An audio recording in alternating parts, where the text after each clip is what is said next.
Tokyo Disneyland is home to 37 rides and attractions. While some are basically copies of other Disney rides around the world, others are one-of-a-kind Tokyo originals.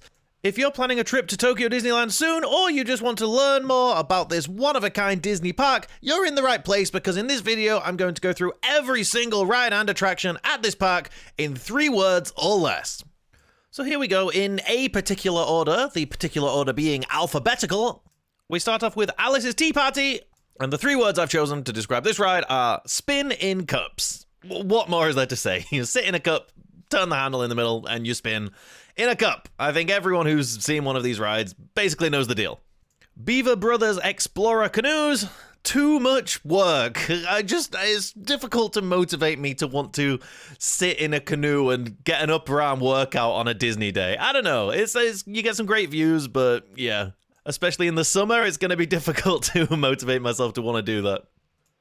Big Thunder Mountain, perfect family coaster. This is just, I think, maybe the best in the world example.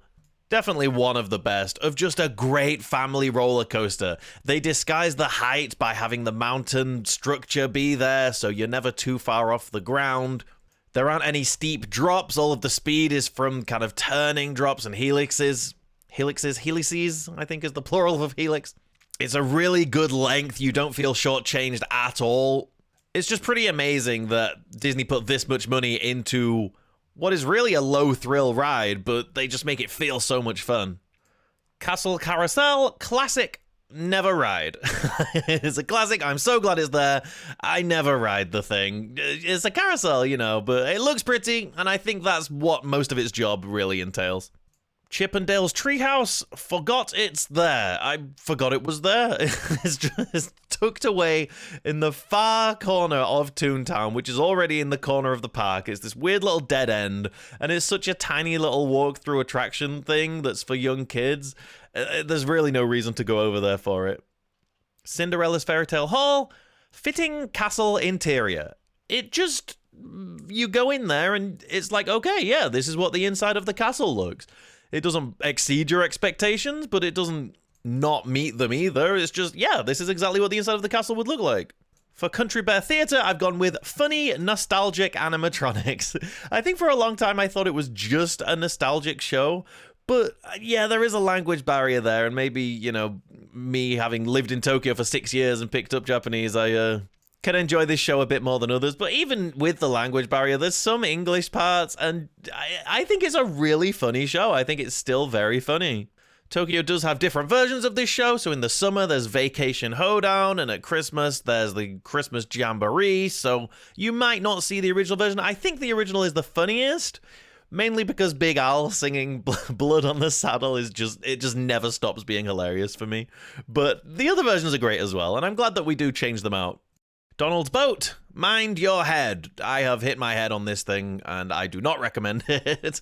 But it's a fun little thing. It's for kids to run around and explore, like a lot of these walk-through attractions in Toontown are, and it does that job perfectly fine. Dumbo the Flying Elephant, ruins Haunted Mansion. Anyone who's been watching my videos for a long time, please do subscribe, by the way, if you're not subscribed and you like learning more about Tokyo Disney. I release weekly videos about the parks. But yeah, I've said plenty of times here and on my weekly podcast, Land of the Rising Fun, that I'm really not a fan of Dumbo being right next to Haunted Mansion. You're in the Haunted Mansion queue and it's supposed to be all spooky, and you see these silly plastic elephants spinning around. But I mean, Dumbo's Dumbo. You know what Dumbo is anyway. Enchanted Tale of Beauty and the Beast, cutting-edge masterpiece. It's just a perfect example of what Disney can do with a classic story with modern technology and a high budget. If you know anything about Tokyo Disney, I'm sure you'll know that this is one of the newest rides, and it's not to be missed. It's just a breathtaking, epic, large-scale dark ride. It's fantastic. Gadget's Go Coaster, great kiddie coaster. So I said Big Thunder is like the perfect family coaster. Gadget's a great my first coaster for young kids. The queue does a great job of wrapping around the ride, and you get to spend some time looking at people's happy faces going around, which can put kids and first-timers at ease, knowing that they're going to be okay, you know, and it looks a lot of fun. Loads of kinetic energy, loads of wacky little gags and things. It's a great little ride. Right next to Gadget's Go Coaster, both in alphabetical order of the rides in the park and geographically right next to it, is Goofy's Paint and Play House. I've gone with always short wait. It always has like the shortest wait in the park. It's a cute little thing. You go inside and you grab guns and you shoot them at a projection mapped wall. You're painting Goofy's house. There's a few different styles that it randomizes through. Some silly little jokes in there. I just love this is such a great example of those little things that nobody's buying a ticket to Disneyland to go and do this. But these things can really add a bit of magic to your day and help you make some special memories. Haunted Mansion, ruined by Dumbo. just to really get that out there. No, Haunted Mansion's absolute classic. It's one of my favorite rides of all time. Tokyo have barely touched theirs since it opened over 40 years ago, so it's definitely a nostalgic version of the ride, for better or worse. I don't think there's any reason to not ride this one if you're spending a day at the park. Just go and do it. It's one of those things that is a piece of history, but it also just stands up to this day anyway. It's a Small World, now with Groot. You may not know, but It's a Small World right now, as of recording, has added a load of Groot figures to it, and they're really, really cute. Our version has already added a lot of Disney characters to it as well, which not every Small World around the world has done. So whilst I do understand some people are not a fan of these changes because they feel like it waters down the core message of, you know, all of us being children of the world and celebrating all of our differences and living together in harmony, the kids love seeing all the characters, and the Groot editions are really cute and fun. So I'm a fan. I think it's all cool. Jungle Cruise Wildlife Expeditions, best at night. I always ride this at nighttime because the lighting's fantastic. It really adds to that escape that you feel when you're on this thing, when it's nighttime and it's just lit so beautifully. There's some great projection mapping and also background music, which I think ours is the only version that has background music to it, but that adds quite a lot as well. Whilst nothing's officially announced, they did release some concept art recently suggesting Jungle Cruise may be removed in the next 5 or 10 years, so that may be a reason you want to check this one out. Mark Twain Riverboat, please don't touch. So on that same topic of them removing older rides and replacing them with some new things, I understand it. I'm okay with it. And I'm broadly basically fine with them getting rid of anything, to be honest. Like, if they did announce they're getting rid of this, as long as the replacement is a worthy successor, I'm fine with it. Let's move on, you know. Let's get some cool new stuff. Having said that, I really like the Mark Twain Riverboat. I think it adds so much to this park. Again, talking about that escapism, you know? You get on a train in this sort of suburban area of outer Tokyo. And technically not Tokyo, but you take the train through Tokyo. Anyway, you're in the middle of the city, and then you're suddenly transported when you're on this riverboat that's moving through this river, through all these trees. Everything you can see is just immersing you in this environment. It's so, so cool. And just a great way to take a breather, especially on a busy day in the park. This is really a great opportunity to take a deep breath and relax. And remember that we're here to have a good time and to enjoy ourselves. Mickey's PhilharMagic, pie smells good. The pie scene smells really good. I do really like this show. It's a 3D show following, surprisingly not Mickey, despite the name of the thing, but following Donald through a load of different Disney movies, and they sing the songs from the films. It's a really sweet little thing. Minnie's House, weirdly very popular. Okay, so I've already talked a little bit about a few of these little walkthrough things in Toontown. This one, this spring, became incredibly popular, getting like 2 and 3 hour long waits just to walk through this thing because it suddenly became the spot for high school and college students to go and take photos for Instagram. So it's not actually that busy all the time. Spring is famously when a lot of those students will come into the parks to sort of celebrate the end of their school year, but it was just really funny how crazy popular this place got. For Monsters, Inc. Ride and Go Seek, I've written fun but cramped.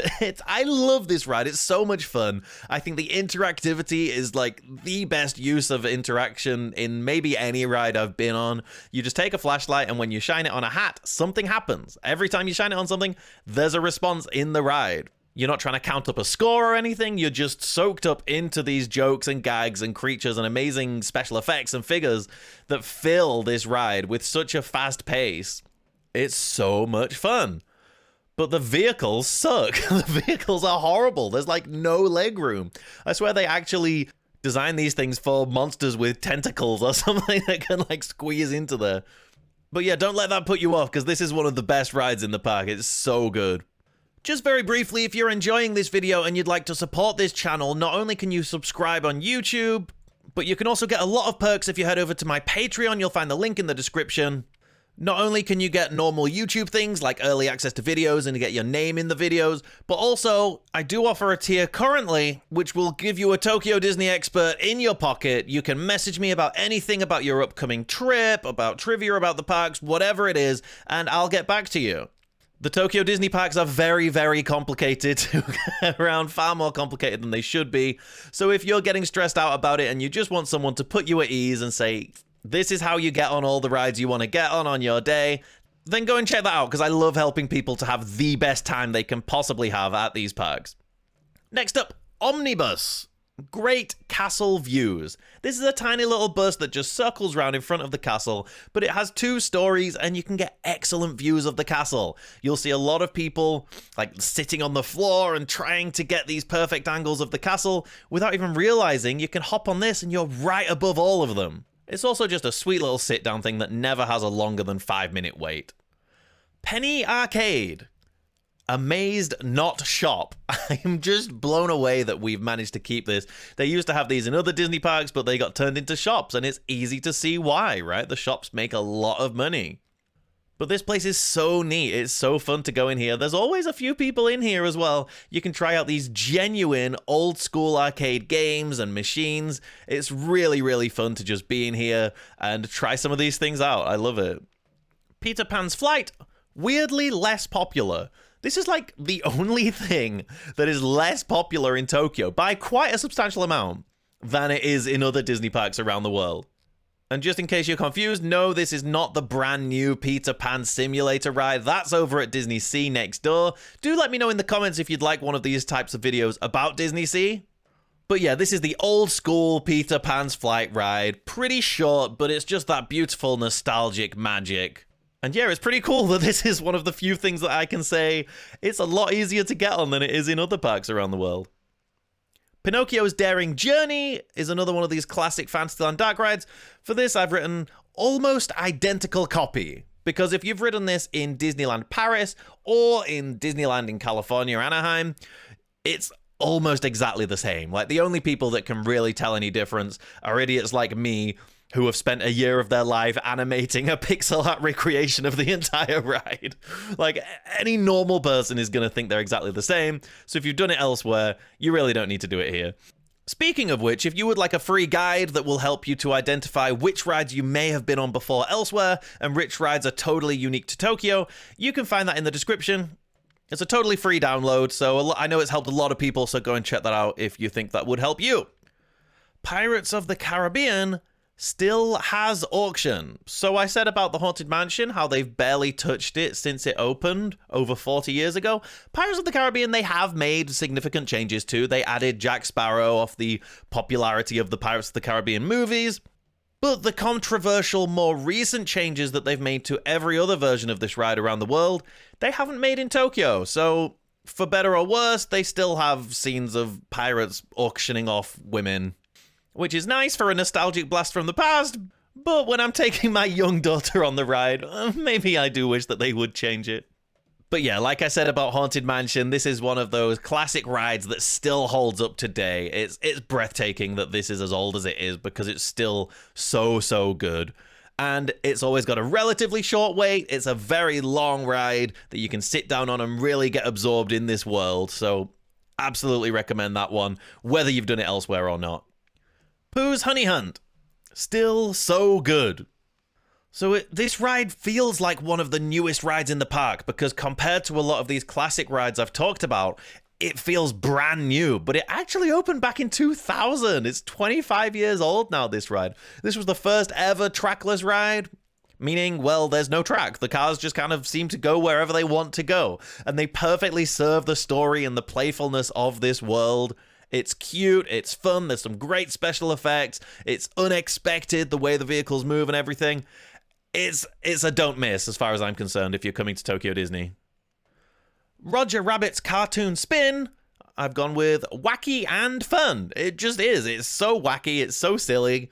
Like Monsters, Inc., it's one of these fast-paced, mile-a-minute sorts of dark rides. Not physically, you're not physically moving that fast, but it just feels like it, you know, because there's so much to look at.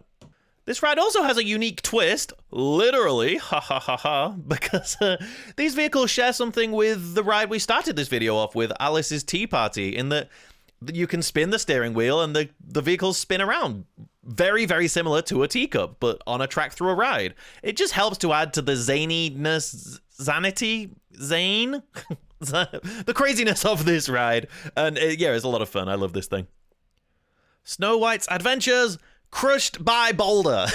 This is another one of those classic rides, and again, it hasn't really been touched that much over the years, unlike the other versions. So instead of this having a happy ending, this has an ending where the old hag crushes you, the guest, with a giant boulder. And then everything goes black, and then you come into the station and get off the ride. And I absolutely love it. I think it's just the best. Splash Mountain, best in park. It just still is for me. This ride balances everything you want from a great theme park ride. Amazing views, great storytelling, these immersive animatronic filled worlds that you can go through, great music, thrills, you know, plenty of drops.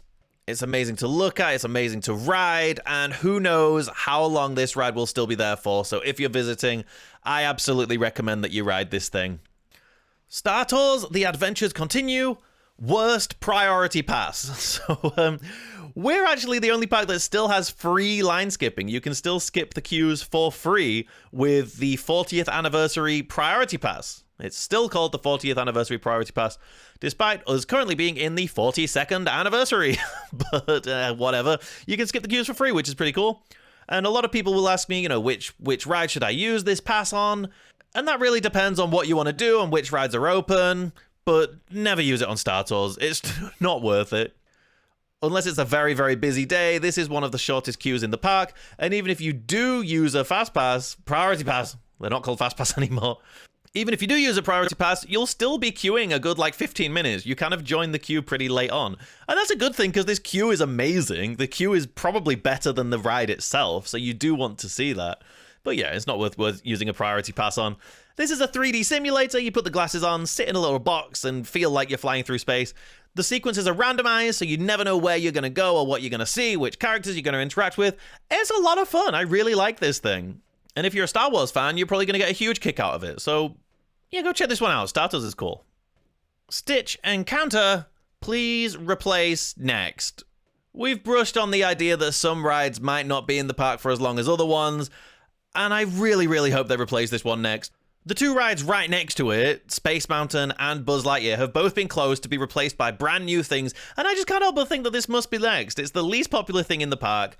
I absolutely cannot recommend it to anyone, really, but especially not to foreign tourists, unless you speak fluent Japanese and adore Stitch, because you just go into a room and Stitch is digitally puppeteered by someone and they hand a microphone out and maybe you're lucky enough to talk to him. But again, it's all in Japanese. And yeah, there's just a million better things to be doing with your time than doing this, in my opinion. Swiss Family Treehouse, closed since 2021.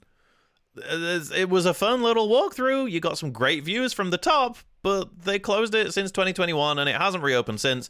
Shows no signs of reopening, and again, they released concept art recently of some plans for the park which remove it entirely. So I wouldn't be surprised if it never reopens again and gets replaced, which would be sad, but better than it just standing there not being open, I suppose. The Enchanted Tiki Room, Stitch presents Aloha Ikoma Mai. Ridiculously long name. What is that name? It's ridiculous. The Enchanted Tiki Room, Stitch presents Aloha Ikoma Mai is the name of this thing. This is the old Tiki Room. If you've done the Tiki Room anywhere else, you go into a little room. It's very, very sweet, and the animatronic birds sing to you. These were actually the first audio animatronics Disney created back in California, so that version is pretty special and has a lot of historical significance.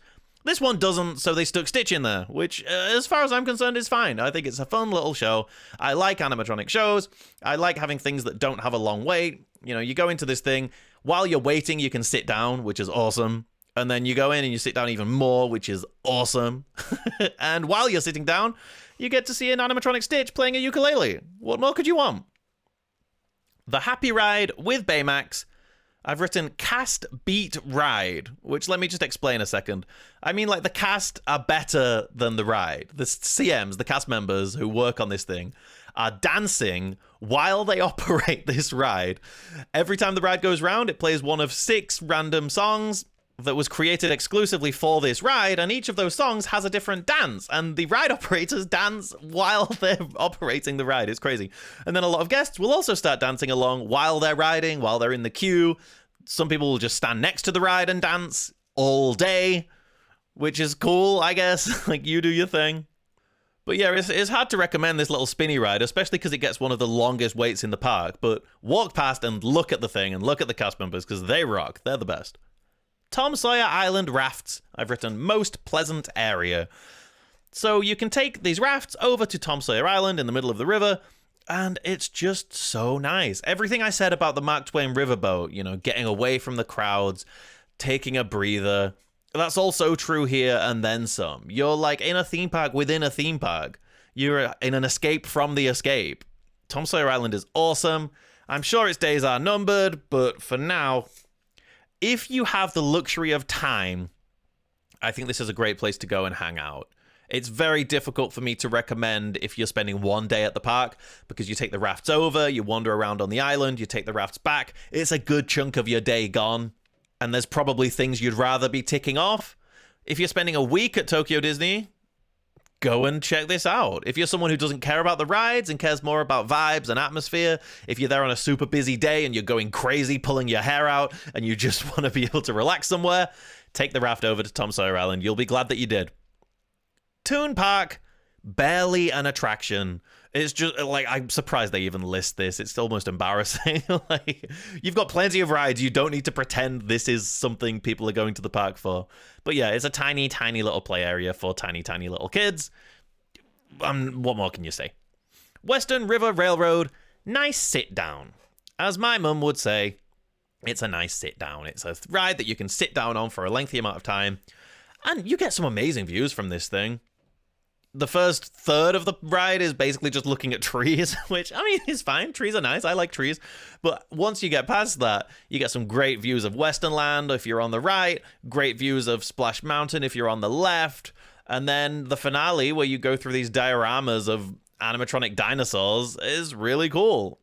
Tokyo Disney doesn't have a train that goes around the entire park. It just has this. And honestly, it's quite nice that you're not taking it from A to B, you know? You sit on this ride and you know that you're doing this ride, so you sort of appreciate it a bit more than you might do if you're like, well, this is the quickest way to get to this place, so we'll just do that.